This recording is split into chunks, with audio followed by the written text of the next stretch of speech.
So vigils or times of watching are celebrated in the Catholic Church before the celebrations of special days, known commonly as holidays of obligation.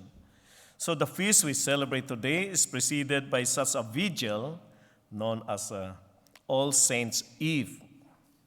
So the history of this day is quite a mix of myth and fact. As a Christian celebration, it dates back to the mid-8th century when the celebration of all the martyrs of the early church was inaugurated. Vigils are days of preparing for a more prayerful realization of the upcoming faith reality. But the more secular celebration of the vigil stems from an anti-Catholic movement discrediting, hopefully, the very lives of the saints which would be remembered and celebrated the next day. So ghost, death, the afterlife were meant to be a mockery of the ways of life on earth, which lead to a heavenly existence after an earthly life in the following of Jesus. The 2 days then stand in opposition to each other. Pretense, violence, fear, and death are a distraction from the preparing for the truth, the way, and the life, which are celebrated in the recalling of the holy lives of all those who have experienced their own martyrdoms, bloody or unbloody. So All Saints' Eve, or we call it Halloween or Holy, has become a fun event for young and old.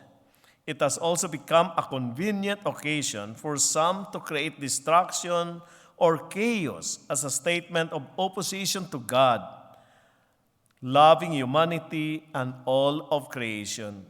So masks, costumes, recreating our realities in a way actually are wonderful ways to prepare for the recalling of all the saints of history, of our histories, and of our own holiness, of which John recalls in the second reading of today's liturgy. So one dramatic way we can celebrate the feast would be to become aware of how God's grace assists us in taking away our false self, our mask, and comforts us in the complicity of our being children of God. Those who wear the white robes in the first reading are those who were stripped of any identities the world had given them, which were washed away by the blood of the Lamb. They showed up in their facing of the destructive and violent ways of the opponents to God. So the gospel is quite familiar to us, and we know the first items in Christ's Sermon on the Mount. The 7 blessed are you statements are celebrations of the taking off of 7 costumes or masks or illusions. The saints are those whom we recall as resisting wealth, power, vengeance, regret, and other forms of pretending. So it would be of great comfort and consolation to recall during this feast persons we knew or know whose lives speak about these beatitudes. We will have many names and faces from our own families and our own histories who live and perhaps are still living in ways which help us understand its beatitude and so the way, the truth, and the life, which is the revelation of holiness. So today's feast is so graphic as to imagine ourselves wearing a mask, a symbol of false self, and drop it off in the bins outside our church.